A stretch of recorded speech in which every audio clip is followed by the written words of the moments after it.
بسم اللہ الرحمن الرحیم۔ ہمارا آج کا موضوع ہے میری قبر کی مجھے صدائیں۔ حقیقت یہ ہے کہ اگر ہم اپنی زندگی سنوارنا چاہتے ہیں اور اللہ سبحانہ و تعالیٰ نے ہمیں جس مقصد کے لیے بھیجا ہے سارا کچھ دے کے بھیجا ہے، بلکہ ہمارے آنے سے پہلے ہمارے لیے مہیا کیا ہے، وہ اللہ سبحانہ و تعالیٰ یہ بھی فرماتا ہے کہ آپ کو واپس بھی آنا ہے۔ اور ایک جملہ جو ہم اکثر کسی کی موت کے بارے میں سن کے یہ کہتے ہیں، انا للہ و انا الیہ راجعون، اس جملے پہ اگر ہمیں یقین ہو جائے اور ہم یہ جان لیں کہ یہ فقط جاننے والا جو ہم جس کی تعزیت کسی کو پیش کر رہے ہیں یا جس کو اب ہم خدا حافظ کر رہے ہیں، یہ فقط اس کے لیے نہیں ہے بلکہ میرے لیے بھی ہے، انا للہ و انا الیہ راجعون، تو حقیقت میں ہم اپنے واپسی کے سفر کو یاد بھی رکھیں گے اور اس کی تیاری بھی کریں گے۔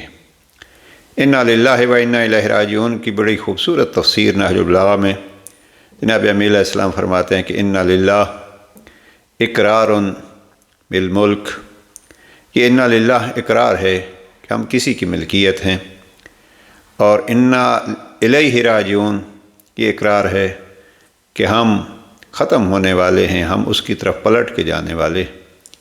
عزیزاً، جب پلٹ کے جانے کا یقین ہے تو یہاں سے پلٹ کے جاتے وقت جو موت اور حالت احتضار ہوتی ہے وہ ہمارا موضوع نہیں ہے، لیکن ایک طویل مدت، پتہ نہیں کتنی مدت یہ قبر میں گزارنی ہے۔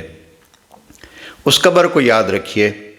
جناب امیر المومنین نہج البلاغہ کی حکمت 398 میں 3 جملے ارشاد فرماتے ہیں ضع فخرک، اپنے فخر کو چھوڑ دو، وحتد کبرک، تکبر و غرور کو مٹا دو، اور تیسرا جملہ ہے وذکر قبرک، اپنی قبر کو یاد رکھو۔ اگر ہم جناب امیل علیہ السلام کے اس فرمان پہ عمل کریں اور قبر یاد رکھیں تو بہت سارے مسائل حل ہو سکتے ہیں، ہم اپنی زندگی میں اپنی زندگی کو سنوار سکتے ہیں۔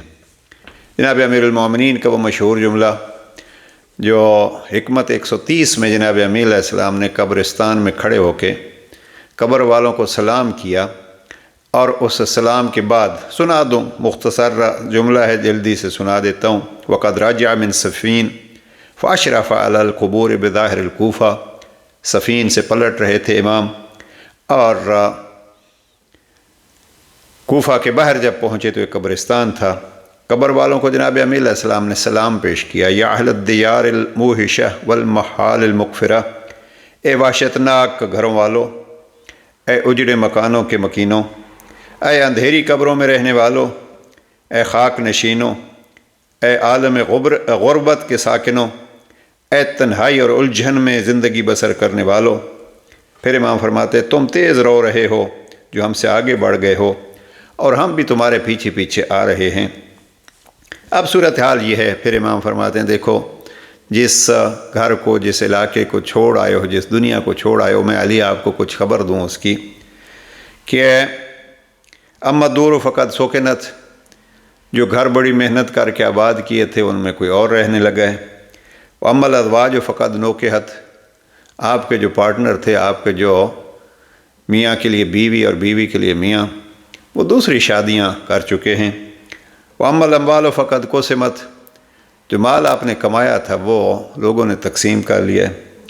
پھر امام فرماتے ھذا خبر ما عندنا، یہ وہاں کی خبر ہے جہاں آپ چھوڑ کے چلے گئے ہیں۔ اب ذرا آپ بتلائیے کہ جہاں آپ گئے ہیں وہاں کی کیا خبر ہے۔ دیکھیے عزیزاً، ہمارا موضوع یہی ہے کہ جہاں ہمیں جانا ہے وہاں کی کوئی خبر ہمیں ہے یا نہیں۔ ہاں، نہج البلاغہ میں حکمت نمبر 130 میں جناب امیل علیہ السلام نے مختصر الفاظ میں وہاں کی ایک خبر دی ہے۔ جناب امام فرماتے ہیں فما خبر و عندکم، جہاں آپ جا بسے ہو، اور وہ جہاں جا بسے ہیں اس کی ساری تفصیل جناب امام نے بتلائی ہے۔ جہاں آپ جا بسے ہو وہاں کی کوئی خبر سناؤ۔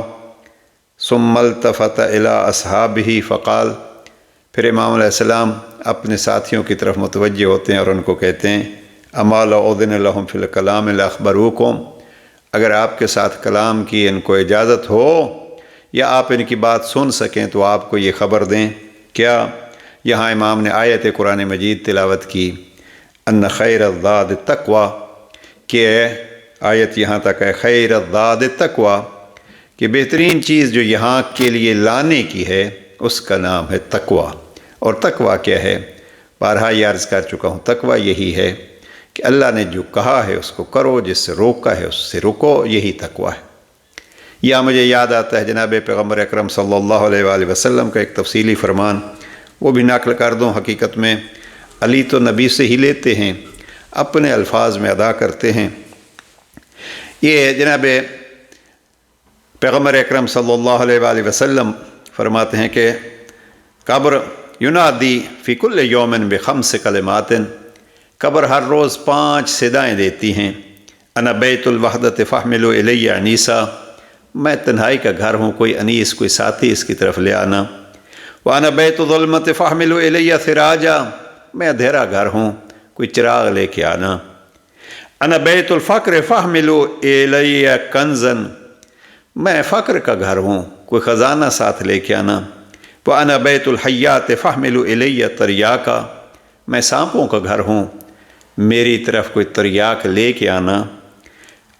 اور ایک جملہ ظاہراً چھوڑ گئے درمیان سے، انا بیت التراب فاحملوا الی فراشا، میں مٹی کا گھر ہوں، میری طرف آتے ہوئے کوئی بستر لے کے آنا۔